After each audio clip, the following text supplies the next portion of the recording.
Le titre de mon prochain roman s'appelle Ma vie est rock'n'roll et j'aime le rock'n'roll. Ouais, c'est un programme, vous allez me dire, mais c'est ma vie est rock'n'roll. Pourquoi? Parce que déjà à l'école tout petit, à 10, 11 ans, 12 ans, je me faisais casser la gueule par les petits camarades de lycée ou de je ne sais quoi. Parce que j'étais différent, j'ai jamais été comme les autres, je suis un petit canard noir et c'est pour ça. Le petit canard noir est né star et c'est très difficile d'être une star quand on n'a pas encore été reconnu comme star. Donc là, je suis en train de le devenir, j'ai mes pieds sur terre. Hein, ça, c'est un message internet. Donc voilà, mon roman est une chose tout à fait non seulement passionnée, mais réelle, c'est ma vie, quoi. Je vais vous dire une anecdote. J'ai souvent, mais très souvent, devant les divers interlocuteurs que j'ai rencontrés durant la promenade de ma vie, j'hésite et souvent je ne dis pas ce qui m'est arrivé, mes rencontres avec les Pink Floyd, de manière, et le fils de John Lennon en même temps avec eux, et ce que nous avons fait à Paris, cette nuit folle de 89. Johnny, évidemment, Jean-Jacques Goldman, Coluche. Tout petit souvenir, mais j'ai pu parler à Coluche, oui. Grâce à lui, j'ai fait 5 heures d'antenne sur TF1 en direct quand j'avais 24 ans. Ouais. Des gens, kidam de la rue, 2-3 ans après, me disent « Je vous ai déjà vu quelque part. » 5 heures d'antenne, un dimanche après-midi, pluvieux d'hiver, sur TF1, c'est sûr qu'on connaît ma gueule, quoi. Alors Coluche m'a donné cette aura déjà impalpable. Tiens, les gens, tout le monde me dit, mais je vous ai croisé, je vous ai vu à la télé. Je fais de grand monsieur, je dis, oui, vous m'avez vu à la télé. Cherchez pas, je n'étais pas dans un bar, un bistrot quelconque. Je déteste les bars d'ailleurs. Quoi qu'on croie ma maman ou la croyance populaire, j'ai eu évidemment vers 25-28 ans, période bar avec mon meilleur ami, à 10 heures, on allait boire des bières et essayer de refaire le monde qui est bien à refaire, mais qui est impossible à refaire. Je dis souvent que si John Lennon, avec son pouvoir d'ex-Beatles, de son aura d'homme sensible, humain, intelligent, n'a pas réussi à le faire, et il en est même mort, d'après mes dernières nouvelles,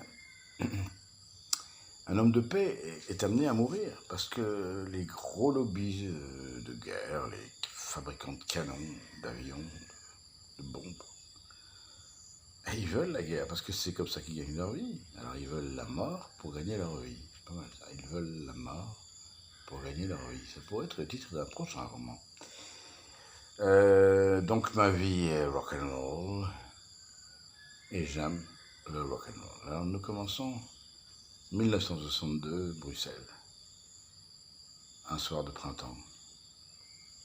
9 mois après ma conception. Jamais ri sur terre. Sur mer. En fait, bon, je sors de liquide amniotique.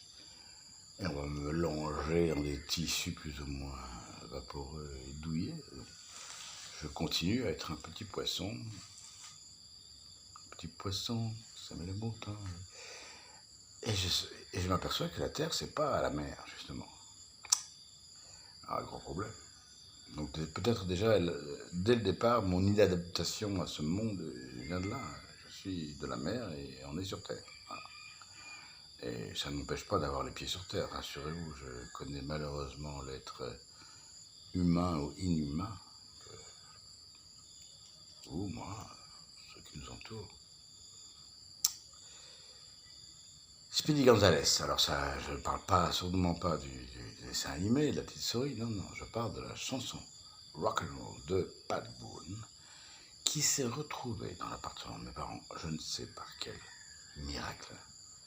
Mon papa détestait le rock'n'roll.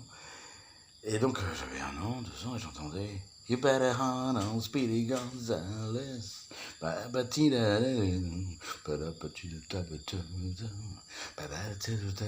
better hunt on Speedy Gonzales. You better hunt we go low. You better boom. La, c'est rock'n'roll, ça c'est du rock'n'roll, je suis désolé. Donc j'ai été biberonné avec cette chanson, ça commençait fort. Hein. La chanson date de ma naissance, elle est de 62, pas de boule. Le Guilux américain, on va dire ça pour nous. J'aime beaucoup Guilux, c'était un ami. Que Bouddha ait son âme, et alors voilà. On va pas faire le truc banal et chiant, chronologie, machin. On va se laisser aller au fil de ce qui m'arrive dans ma tête, de ce que j'ai envie de partager avec vous. Donc, on va commencer, allez, on va commencer en quelle année? On va faire par année, par contre. On va quand même, parce que les années sont importantes. Les années ont des couleurs, ont des senteurs, ont des... une certaine mélancolie, ou une certaine joie, une certaine insouciance. Il y a des années insouciantes, il y a des années dramatiques. Je suis en train de me plonger dans l'année 72 en ce moment, et je m'aperçois que les années 70, c'était pas si rose que ça. Les Irlandais se tuaient les Anglais tuaient les Irlandais, entre protestants et catholiques. La guerre du Vietnam était encore bien là, et ça bombardait bien fort, hein, du côté de chez moi d'ailleurs.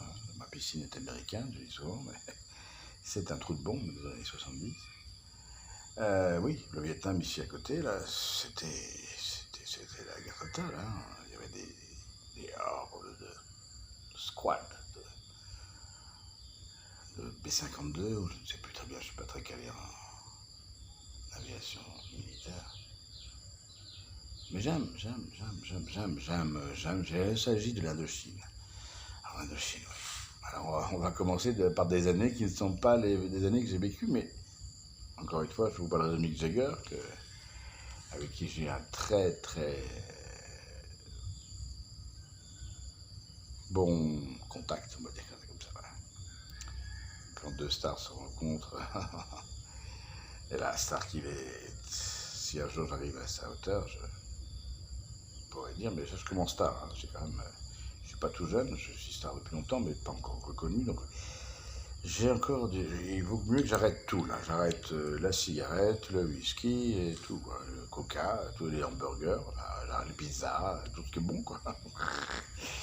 Donc j'arrête tout et je vais vivre 20 ans de plus et je vais m'emmerder parce que je serai presque grammateur. Et puis voilà, non. Soyons sérieux, je veux dire, 54, la France perd l'Indochine. Ça c'est quand même dramatique, c'est une déchirure qui est en moi parce que je vis en Indochine et j'aime l'Indochine. Il y a, avec mon regard de cinéaste, heureusement encore quelques endroits, aujourd'hui en 2019, que l'on peut trouver où on est comme en 1950, quoi. Il y a des endroits comme ça. J'ai vu hier, pas plus tard qu'hier, à 100 mètres de ma maison, pour la première fois, j'ai pu voir l'accueil du riz avec le petit chapeau vietnamien là. C'était magnifique, magnifique. Il y avait 3-4 femmes comme ça, avec leur chapeau pointu vietnamien, en paille. Comme des machines. Et voilà que je te ramasse le riz, et voilà que je te ramasse le riz. Et puis elle faisait des bottes, et puis leur pique, et puis elle recommençait. On dit qu'ils sont feignants, ben dis donc, celle-là, c'était pas feignant. Ben, les femmes ne sont pas feignantes, les femmes dirigent le Cambodge. C'est grâce aux femmes que le Vietnam a gagné la guerre contre les Américains. Et les femmes vietnamiennes, étant patriotes comme leur mari ou leur père, se donnaient volontiers à un GI avec généralement une petite lame de rasoir dans le fond de leur petit diamant. Et bah, le type, le GI, était mal barré, quoi. Il avait la bite en sang, en coupé, à moitié. Il avait baisé, mais c'était peut-être la dernière fois. Hein. Donc beaucoup de femmes se sont sacrifiées sexuellement. Elles sont mortes, ou elles sont vivantes, quoi qu'il en soit. elles ont aidé donc le peuple vietnamien qui était à moitié nombreux, si on compte que les hommes, a doublé pendant la guerre de Chine, la guerre du Vietnam contre les Américains ensuite. Non, c'est beau, les femmes quand une femme se bat, les hommes peuvent se casser vite fait, hein. Ça, c'est clair. Et alors, c'est d'autant plus difficile pour un homme qui est un petit peu, je dirais pas macho, mais qui connaît la vie, quoi. Merde, à mon âge, ce serait dommage. À mon âge, ce serait dommage de ne pas connaître la vie. Et à mon âge, ce serait dommage de ne pas connaître la vie. À mon âge, ce serait dommage de ne pas connaître la vie. Ça fait du Brassens, ça. Ouais, non, mais 54, l'Indochine. Je vois ces images en sépia de ces boulevards haussmanniens à Saigon, à Phnom Penh, à Hanoï, à Luang Prabang, à Vientiane, à Siem Reap, Kampong. Ces magnifiques bâtiments français des années 20.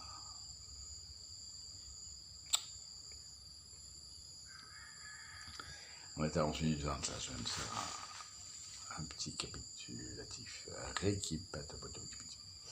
Donc voilà, on va continuer le roman, et on disait que 54, la déchirure. Voilà, on perd l'exotisme. La France, 6 ans plus tard, perd l'Algérie, alors deuxième choc, parce que la France avait besoin de soleil. La France, c'est quand même un pays qui vit dans la pluie, sauf la Côte d'Azur évidemment, mais la France est sous la pluie, sous la neige, sous le brouillard la plupart du temps.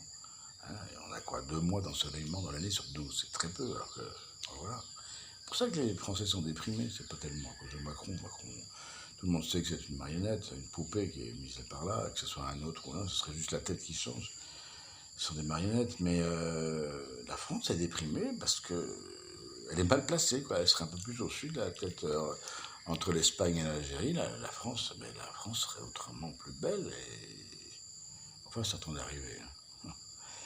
Parce qu'avec la remontée de l'air chaud venant d'Afrique, à cause du réchauffement climatique et de tout ce qu'on nous raconte, ça c'est évident. Hein. On voit bien qu'il y a des vignes, mettons dans le nord de la France, mettons en Norvège, on aura de la vigne. Ce serait bien possible, parce que, voilà, mais le monde change, et il faut arrêter de s'alarmer, il faut juste être intelligent et savoir s'adapter. Merde. Et ceux qui ont peur, c'est ceux qui ne savent pas s'adapter, en fait. Voilà, ils se disent, voilà, je vais mourir, parce que les Chinois arrivent à Campote, je vais mourir. Et alors, les Chinois ont toujours été là, on est quelque part en Chine, on est en Indochine, merde. C'est quoi tous ces cons qui ont peur des Chinois? Bon, il y a la mafia, ils sont dangereux, c'est vrai, ils tuent des gens, c'est vrai. Et alors, il y a toutes les mafias du monde existent, il n'y a pas que les Chinois. Et puis bon, ici, c'est les Chinois. Bah, à Paris, c'est les Arabes, ou les Turcs, ou les pays de l'Est, là, les trucs, les Russes. Et alors, on a tous sa mafia. Et je préfère me faire avoir des problèmes avec la mafia chinoise qu'avec la mafia des pays de l'Est. Ouais. Mafia chinoise, je crois que je sais dealer, parce qu'il bon, y a Bouddha, et puis j'ai connu la Chine il y a 20 ans, quand la Chine était encore très pauvre. J'avais sauvé la vie d'une Chinoise qui était séquestrée dans l'aéroport de Dubaï. Ouais, je vous raconterai un jour. Alors, je tiens quand même à stipuler une chose, c'est que tout ce que je vais vous raconter est strictement la vérité. Il se peut que 30 ans après, certains souvenirs s'évaporent et que je les remodèle un petit peu, mais l'essentiel, 99%, et là, c'est la vérité, c'est ma vie, qui est, encore une fois, je vous le redis, rock and roll.